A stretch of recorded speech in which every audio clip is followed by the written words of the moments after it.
Hello friends, welcome to yummy spicy Tamil kitchen. எல்லாருக்கும் வணக்கங்க. இன்றைக்கி ரொம்ப டேஸ்டியான கேப்சிகம் கிரேவி பண்ண போகிறோம். வாங்க வீடியோக்குள்ளே போகலாம். இந்த வீடியோ ஃபுல்லாக ஸ்கிப் பண்ணாமல் பாருங்கள் லாஸ்ட் வரைக்கும். நான் ஆரஞ்சு கலர் குடமிளகா, ரெட் கலர் குடமிளகா, க்ரீன் கலர் குடமிளகா எடுத்திருக்கேங்க. இது ஆப்ஷனல் தான். உங்களுக்கு எந்த குடமிளகா ஃப்ரீயாக கிடைக்குதோ அதை நீங்கள் எடுத்துக்கோங்க. இந்த 3 குடமிளகாயுமே ஒரு நார்மல் சைஸ்க்கு கட் பண்ணி வச்சுக்கணுங்க. ரொம்ப பெருசாக வேணாம், ரொம்ப பொடியாகவும் வேணாம். அடுத்து 2 தக்காளியை பொடியாக கட் பண்ணி வச்சுக்கலாம். ஒரு பெரிய வெங்காயம் எடுத்துக்கலாம், ரஃப்பாக கட் பண்ணி வச்சுக்கலாம். அதை அரைக்க போகிறோம். அதை அடுத்து 1 ஸ்பூன் கசகசா எடுத்துக்கலாம். அடுத்து மல்லி புதினாத்தலை கொஞ்சமாக எடுத்துக்கலாங்க, பொடியாக கட் பண்ணி வச்சுக்கலாம். 1 ஸ்பூன் மிளகாய்த்தூள், 1/2 ஸ்பூன் சீரகத்தூள், 1/2 ஸ்பூன் கரம் மசாலாத்தூள், 1/2 ஸ்பூன் மஞ்சள் தூள் எடுத்துக்கலாங்க. அப்புறம் முந்திரி பருப்பு எடுத்துக்கலாங்க, தேவையான அளவுக்கு. இந்த கிரேவிக்கு நல்ல ரிச்னஸ் கொடுக்குங்க இது. அடுத்து 1 ஸ்பூன் இஞ்சி பூண்டு விழுது, ஒரு பச்சை மிளகாய் பொடியாக கட் பண்ணி வச்சுக்கலாம். பட்டர் தேவையான அளவுக்கு, ஒரு பெரிய வெங்காயத்தை பொடியாக கட் பண்ணி வச்சுக்கலாங்க. பட்டர் ஆப்ஷனல் தாங்க, நீங்கள் ஆயில் சேர்க்குறதா இருந்தாலும் சேர்த்துக்கலாங்க. இப்போ ஒரு பாத்திரத்தை அடுப்பில் வச்சுக்கலாம். இப்போ பட்டர் அதோடு சேர்த்துக்கலாங்க. நல்லா பட்டர் ஹீட் ஆகி வரட்டும். இந்த குடமிளகா இருக்குல்லையே, இதை நம்ம பச்சையாகவே சாப்பிட்லாங்க. நல்லா வெயிட் லாஸ் பண்ணுங்கள். டெய்லி ஒரு பச்சையாக ஒரு குடமிளகா சாப்பிட்டுட்டு வந்தோன்னா சீக்கிரமாக வெயிட் லாஸ் ஆகுங்க. இப்போ வெங்காயத்தை போட்டாச்சுங்க. இந்த வெங்காயம் நல்லா பொன்னிறமாக வதங்கணும். அப்போ தான் இந்த கிரேவிக்கு ஒரு ரிச்னஸ் கொடுக்கும், ஒரு நல்ல ஃப்ளேவர் கொடுக்குங்க. நல்லா கோல்டன் ப்ரௌன் கலருக்கு வதங்குற வரைக்கும் நல்லா வதங்க விட்டுணுங்க. அடுத்து இந்த குடம்பா சாப்பிட்றதுனால நம்மளுக்கு ஸ்கின் நல்லா ஷைனிங்காக இருக்குங்க. முகத்தில் வயசான தோற்றம் கிடைக்காது. நல்லா வதக்கி விட்டுக்கலாங்க. அந்த இதை வதக்கி விட்டே இருக்கணும், கிளறி விட்டுக்கலாம். நல்லா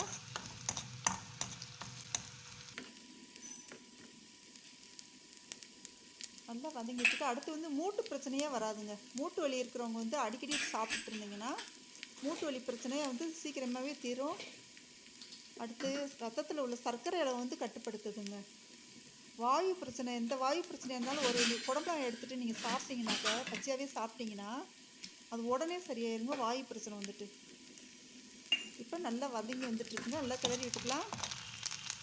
பாருங்கள், கோல்டன் ப்ரௌன் கலருக்கு ஆயிடுச்சு இந்த வெங்காயம்.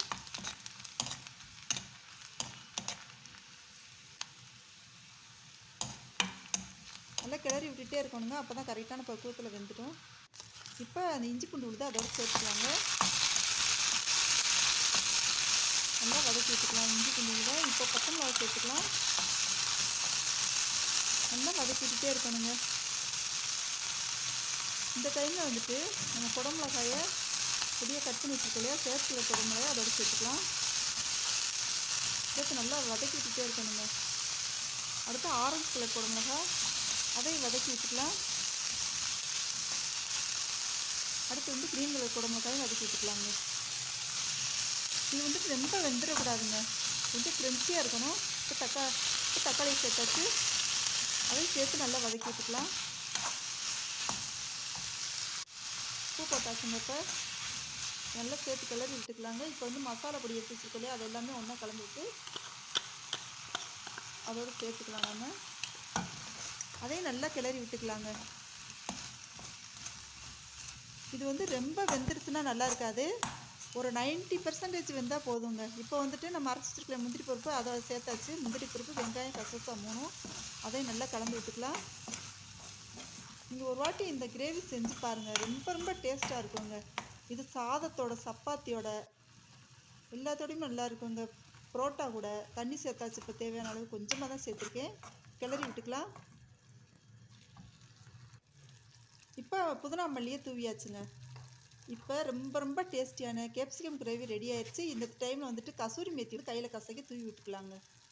இது இந்த கிரேவிக்கு ஒரு நல்ல ஃப்ளேவர் கொடுக்கும். இப்போ ரெடி ஆயிடுச்சுங்க கேப்சிகம் கிரேவி.